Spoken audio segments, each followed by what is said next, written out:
북한이 전면전을 한다면은 결국은 늘 주장하지만 김정은 정권의 멸망과 같다고 그런 결과로 귀착될 가능성이 가장 크기 때문에 구석에 몰려서 뭐 아니면 도 형식으로 모험을 걸어야겠다는 판단을 내리지 않는 이상은 전면전은 크지 않을 것 같습니다.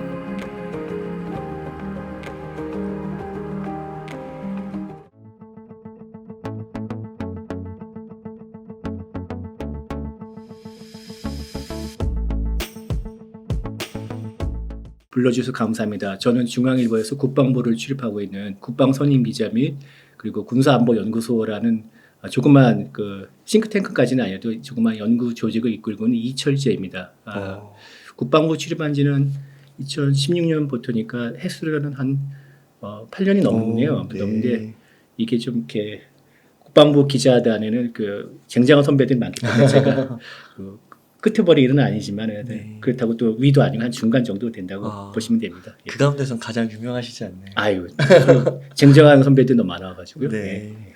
그 요즘에 국민분들께서 지정학에 대해서 되게 궁금해하시고, 그렇죠. 그리고 그런 전문가분들을 모셔달라는 요청들이 많거든요. 그렇죠. 왜 그러신 것 같으세요? 그러니까 아무래도 국제적으로 보면은 무력 분쟁이 많아졌기 때문에 그럴 거라고 생각합니다.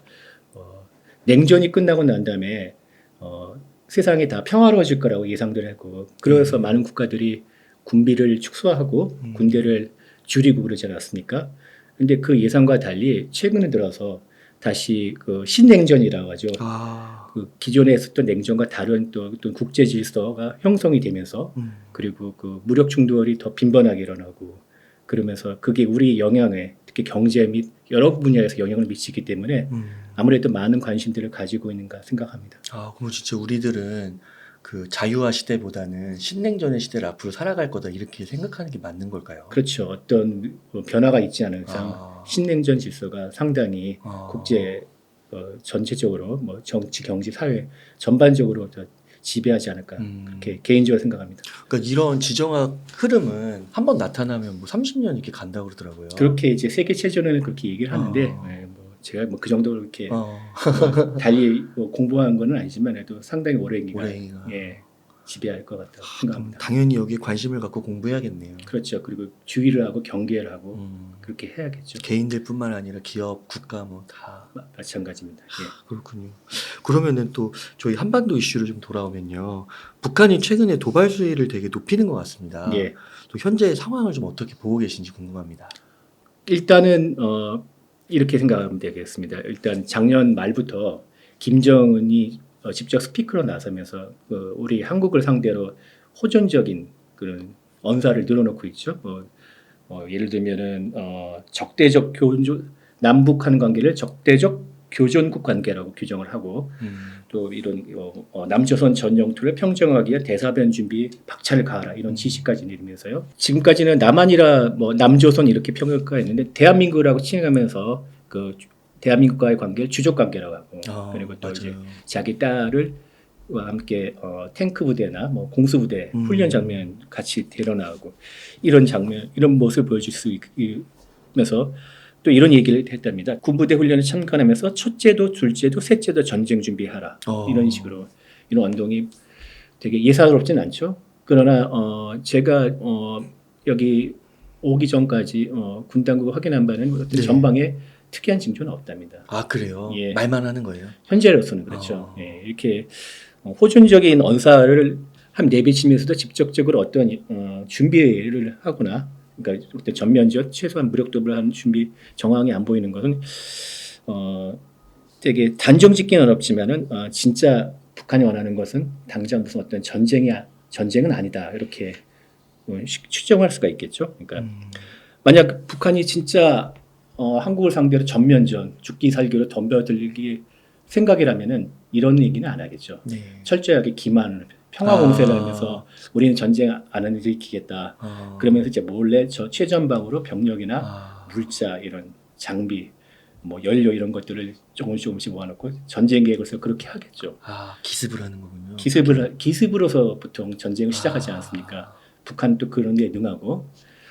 그리고 이렇게 평가를 한다면은 김정은을 중심으로 이렇게 북한 내에서 내보내는 그 호전적인 메시지가 대외적으로는 무슨 크게 내세우고 있지만은 그 실제적으로 어떤 군사적 전면적 충돌은 아닐 것 같다 이렇게 네. 생각을 했고 다만 이제 우려가 되는 것은 약간 성동격성식으로 나름 얘들이 이제 뭐 한탕을 치겠다 이런 식으로 밝혔으니까 어느 정도 제한적 수준의 무력 도발은 하지 않을까. 뭐 우리가 이제 2010년에 네. 천안함 피격이나 연평도 포격전 수준은 아니라도 그 약간 밑이라도 어느 정도 무력 도발을 하지 않을까. 그래서 군 당국이 잔뜩 긴장을 하면서 대비를 하고 있습니다. 그렇군요. 최근에 또 중동에서도 이란과 이스라엘 간의 분쟁이 터졌잖아요. 그렇죠. 이런 게 또 북한의 움직임에 미치는 영향 같은 게 있을까요? 북한이 아마 철저하게 연구를 할 겁니다. 모르긴 몰라도 우크라이나에서 벌어졌던 러시아의 우크라이나 침공이나 그다음에 하마스가 이스라엘을 기습했던 그 작년 10월에 있었죠. 그런 사태.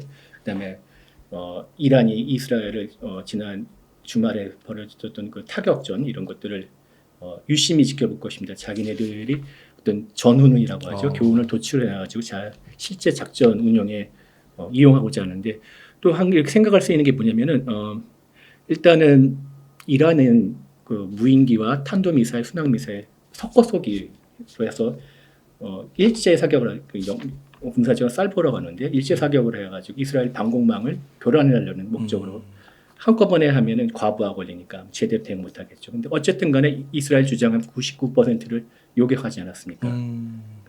이런 과정을 북한이 아주 유심히 지켜볼 걸 생각합니다. 그리고 한 비근한 예로 이번에 이란이 동원했던 탄도미사일 중에 그 에마드라고 있는데요.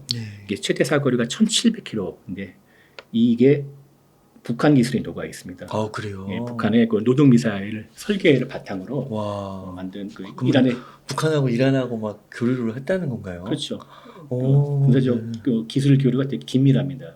그래서 그 노동 미사일 설계도 바탕으로 이란이 샤하브 3라는 준중거리 미사일을 만들었는데 그걸 와. 개량한 게 이번에 쏜 에마드입니다. 네. 그럼 그거 막아낸 거예요? 막아냈습니다. 아.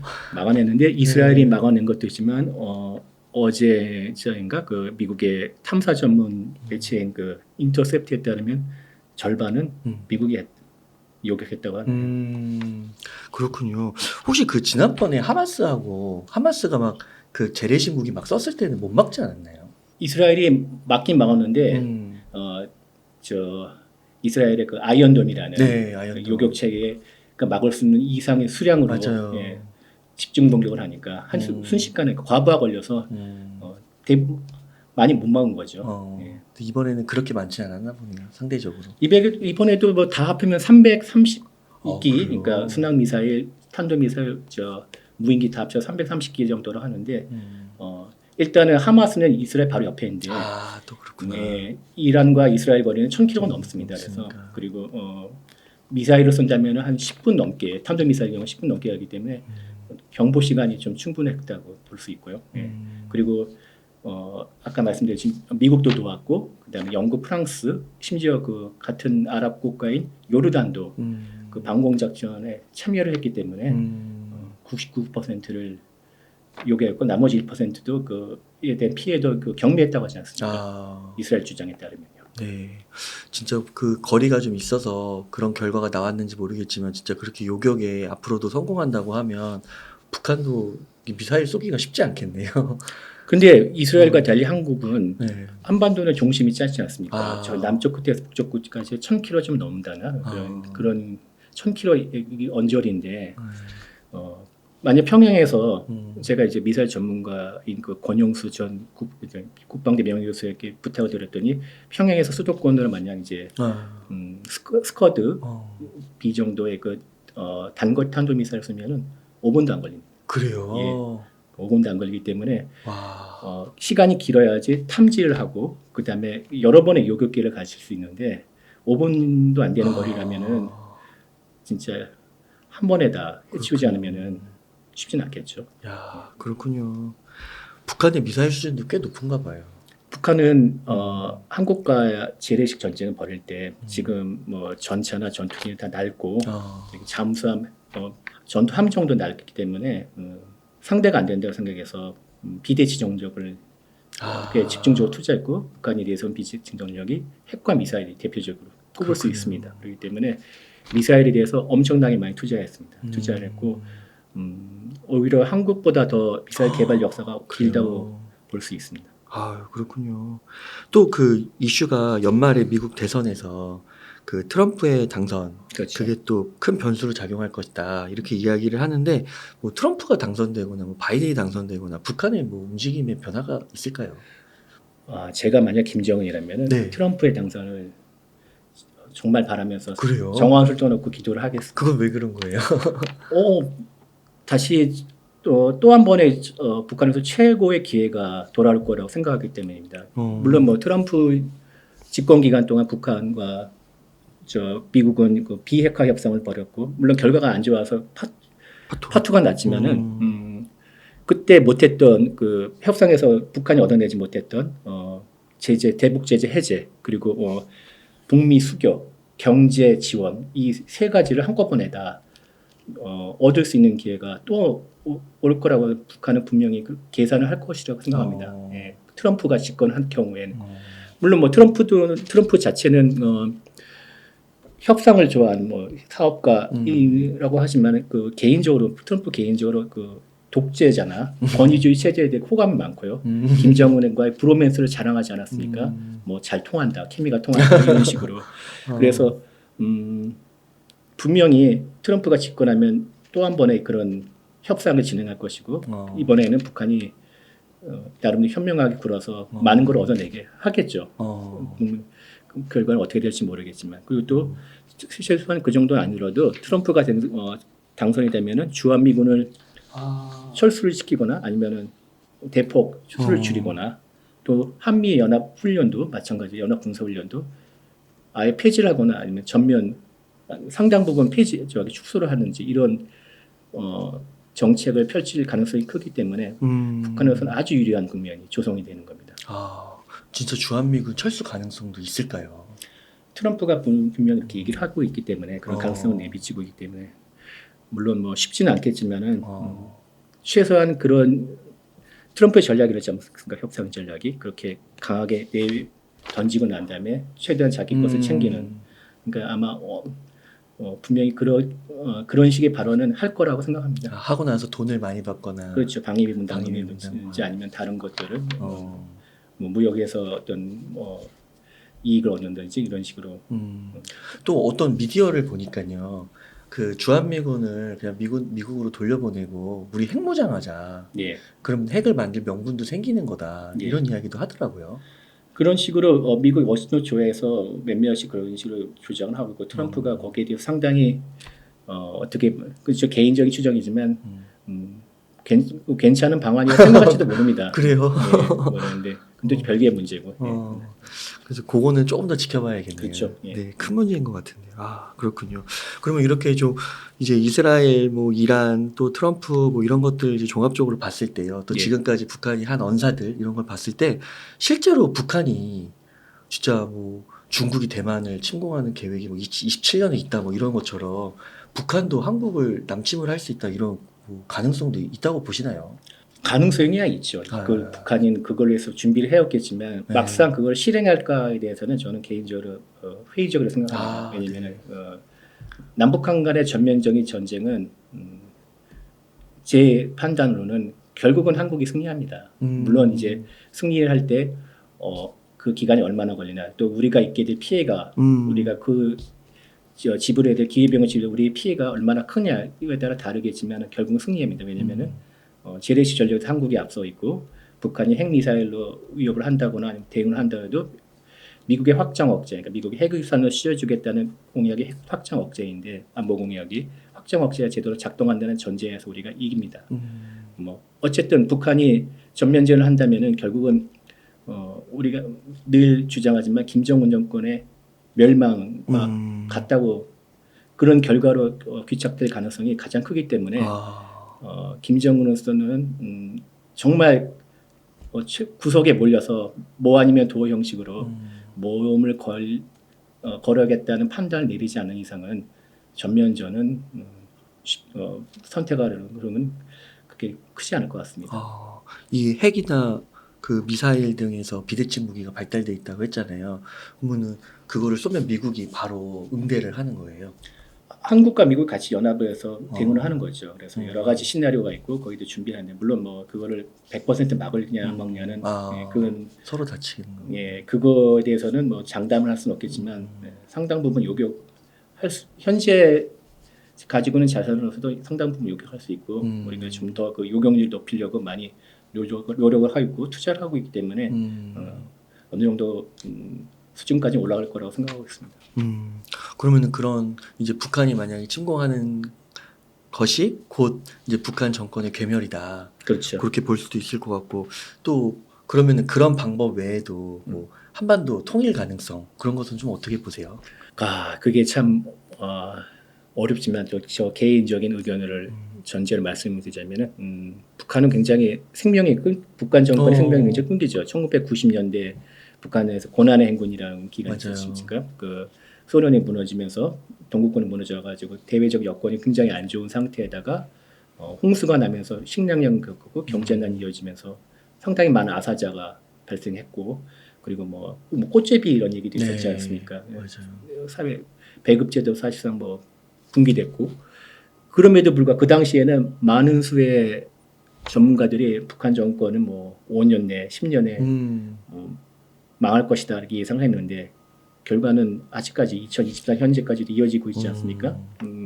그만큼 나름대로 그 체제가 생명력이 끈질기다고 해야 되나 좀 그런 면이 있는데 그럼에도 불구하고 아직까지 저 개인적으로 북한이 붕괴할 것이라고 생각합니다. 왜냐하면은 아직 시기만 알 수 없고 이게 단기간에 이루어질 것인지 장기간에 북한 체제의 한계가 북한 체제는 한계에 봉착했다고 판단했기 때문이고요. 왜냐면은 지난 1월에 김정은이 이제 당 정치국 확대에 의해서 뭐 지방 인민들에게 기초식품과 초보적 생필품조차 원만히 제공하지 못하고 있다고 시인했죠. 배급제가 작동하지 못하는 걸 시인했고 공개적으로 시인한 거죠. 그것도 나름대로 의미가 있고 북한 매체에 따르면 그 굉장히 풍년이라고 합니다. 풍년 작황이 좋다고 식량 그리고 또 우리 정부 당국은 북한 식량가 값이 안정적으로 보고 있고 그다음에 또 그 북한이 러시아에다가 탄약이나 미사일을 제공하면서 원유와 그 식량을 받아왔을 거라고 추정하는데 그럼에도 불구하고 배급 제대로 안 된다는 것은 북한 체제 자체에 아주 상당히 빨간불이 켜지지 않았나 그렇게 저는 평가하고요. 그리고 또 하나 요소가 이제 그 반동사상 문화 배격법이라고 해가지고 한류의 유입을 막고 이제 한류의 컨텐츠가 담긴 UFO를 가지고 그건 뭐 최대 사형까지 처한다 이런 내용의 법을 강화하지 않았습니까? 그러면 북한의 내부사에 아주 이제 그 어떤 잔금이 많이 생겼고 그게 금이 이제 조금씩 좀 더 커지고 조짐을 보이기 때문에 김정은이 그 내부를 다시 이렇게 옥죄자 단속을 강화하자는 것은 그만큼 초조하고 있다는 것을 보여준다고 생각합니다. 그래서 다르게 생각하시는 분도 많겠지만은 언젠가는 이 체제의 모순이 커져서 손을 댈 수 없을 정도가 되지 않을까. 그게 어느 시간인지는 제가 잘 장담 못하겠습니다만 결국은 언젠가는 되지 않을까 그렇게 생각합니다. 그 국방부 출입을 오랫동안 해오셨는데 이런 배급제가 지금 작동하지 않고 있다 이런 공개적 시인은 거의 뭐 새로운 일인가요? 과거에는 없었던 발언들인가요? 김정은 시대 들어서 이제 그 어떤 여러 가지 그 정책 실패에 대해서 본인이 시인하는 그런 것은 뭐 여러 번 있었습니다. 제가 지금 찾아보지 못해가지고 정확한 워딩은 기억나지만 정책적 실패를 많이 하고 주로 근데 이제 당 간부나 그 밑에 있는 하급자들의 잘못을 많이 돌렸죠. 근데 이렇게 본인이 직접 이렇게 하는 거는 좀 의미가 있다고 생각합니다. 근데 이런 거는 어떻게 소식이 나오는 거예요? 어떻게 저희가 들을 수가 있는 거예요? 북한의 매체들이 북한 매체들은 국영 매체지 않습니까? 조선 그러니까 노동신문이든지 조선중앙 통신이 있고 조선중앙 TV가 있고 이제 신문, 통신, 방송 이렇게 있는데 다 국영이고 그래서 그 김정은의 발언이나 그다음에 노동당에서 했던 정책 이런 변화 이런 것들을 밝히고 싶은 것만 밝히는 거죠. 근데 숨길 수 있는데 그리고 굳이 밝혀진 거죠. 그래도 그런 걸 얘기하긴 하네요. 저는 완전 독재자라서 다 틀어막는 줄 알았는데. 이게 이제 체제가 문제가 있다 이런 거는 그런 것보다는 아까 아. 말씀드렸듯이 니도 좀 잘하라. 아, 그런 식으로. 예. 이 상황이 이러니까 아. 밑에는 저기 당과 당군정이 다 합의 조직들이 다 열심히 해라 이렇게 채찍질을 하는 게 그 의미가 아닌가 그런 생각합니다. 뉘앙스군요. 아, 네.